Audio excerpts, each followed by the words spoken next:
Hi, good evening. This is a foreigner in the Philippines. Well, I'm going to do one more, for now, one more great moments never to be forgotten. And this one is in writing, as an author. And it's funny, when you start to write, you are looking for your voice. And this is a special thing that is known. When you start to write, it's almost like when you have listened to a lot of people who you think are very much more clever than you, and you speak their opinions, and you don't speak your opinions. That's why there's so much emphasis on people saying, just be yourself. God, is that a hard thing to do, to be yourself? How do you find yourself?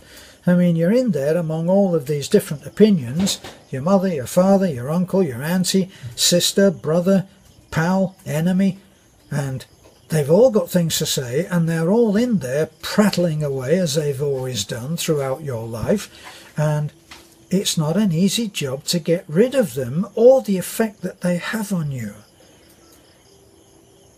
You've been listening to them for a long, long time. It's as if they are you. You speak their opinions as if they are yours.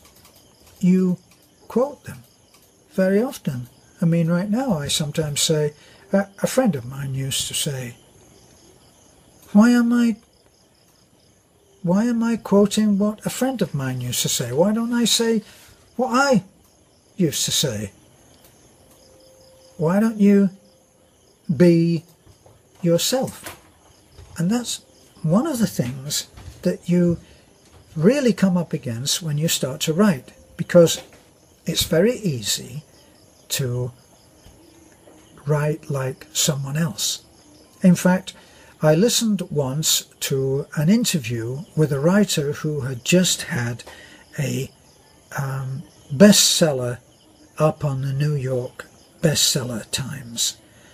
The New York Times bestseller list is the place to be. If you're a best-selling author on the New York Times bestseller list, you've pretty well made it. So this guy had made it. And in the interview, one of the methods that he had used to form his own voice, his own way, his own style, he took a book that was written by a person that he admired the most, and he just copied it. I mean, word for word. And he just copied it, and he wrote in the style of the person that he admired. He wrote more and more, another page, he wrote the entire book. And he got used to writing as a famous author. Right? So notice he didn't copy comic books or any of that kind of thing. He copied what he thought was the greatest author. And I thought that that was actually quite valid. But there comes a point at which you have to relinquish those things that you copy.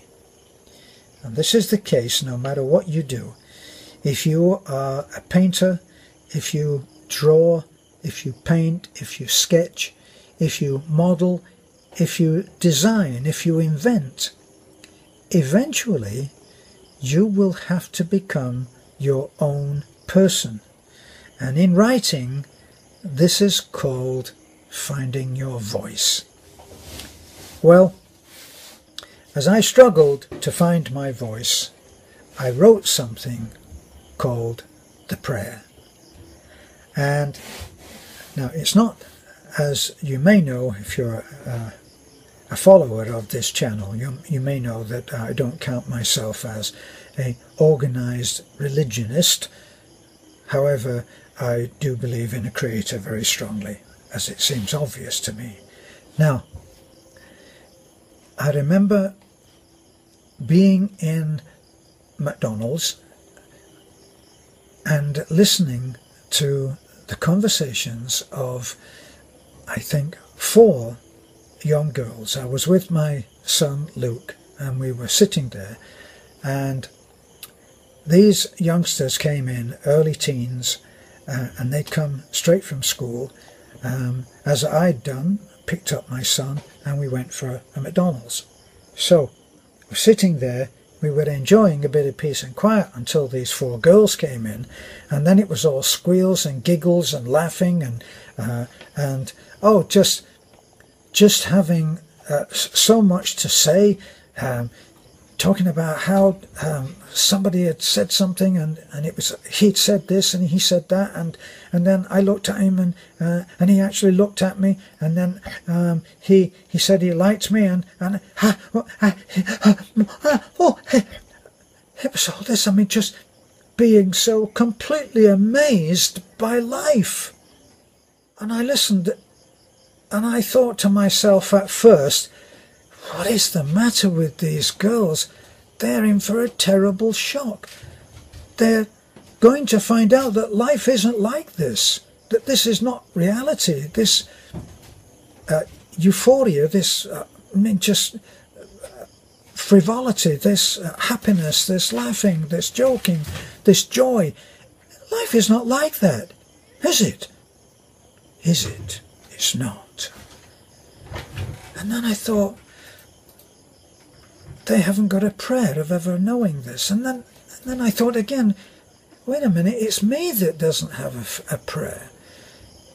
Maybe it's me that doesn't realize what life is really about. Didn't my kid turn at the gates of the school and turn and wave to me and give me an incredible smile? Didn't he run over and was happy to see me when I picked him up? Didn't he do all kinds of things where he said, Dad? Didn't we sit on the floor playing Monopoly one day? We didn't have a television and we played Monopoly. I mean, how futuristic is that? And suddenly he said, wow, it doesn't get much better than this. I'm sitting on the floor playing Monopoly with my dad. And so I'm listening to these girls, and I thought, they're the ones that have it. They're the ones. And then, as a pretend thing, as part of my story, I took the inspiration from the girls, and I wrote a letter to God. And I said, can't you just give me a boost up here? Can't you make me realize that I have so much to be thankful for? Can't you make it so that I'm just flabbergasted at listening to the news of my friend? Can't I just be overawed at the joy that comes with every new day? And then I went over the things that I was grateful for. I went over the things that brought me joy. I went over the things which I just couldn't live without. And I realized that I didn't need to send a prayer to God, because I already had those things. He'd already given me those things. He met my needs. And so I told God, never mind. A job well done. Well, I felt good about writing that song, about writing that story, and it moved me. Now here's the funny thing, is that not everybody will be moved by the things that move you. It's a sad thing to admit, but you can be full of joy, full of laughter, full of happiness, and sit next to somebody who wants to kill himself. That's life. Well, when you first start writing, you're trying to find your voice. You try to get people to read your stories. I mean, this is one of the impositions that all new authors put everybody through. They impose on their generosity and their tolerance, and they say, would you like to read one of my stories? And I'm sure that the person that they're asking says, oh God, no, I don't want to. Sure, I would love to read one of your stories. And you give them your story. Well, there was one particular man that I knew then, a friend, and I said, would you like to read this story? And he took the story, and he took it away with him. A couple of days later, I hadn't heard anything about it, and then we were sitting having a cup of coffee together, and I said, did you happen to read the story? And he said, oh yeah, the one about the airheads. The airheads. In other words, the kids that I'd learned so much from were just stupid girls to him. They were just people with heads full of air, no brains. And of course, there's nothing I can say to that.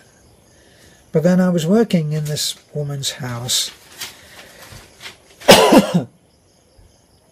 a few days later, and I mentioned I used to sit and talk to this lady. She was a nice woman to talk to, and I said about writing. She said, oh, can I read one of your stories?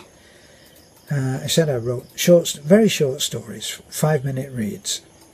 So I gave her my story. I wasn't carrying it in my pocket, by the way. I had to bring it in the next day, and I brought it in, and I gave her the prayer, and she read through it, and she cried.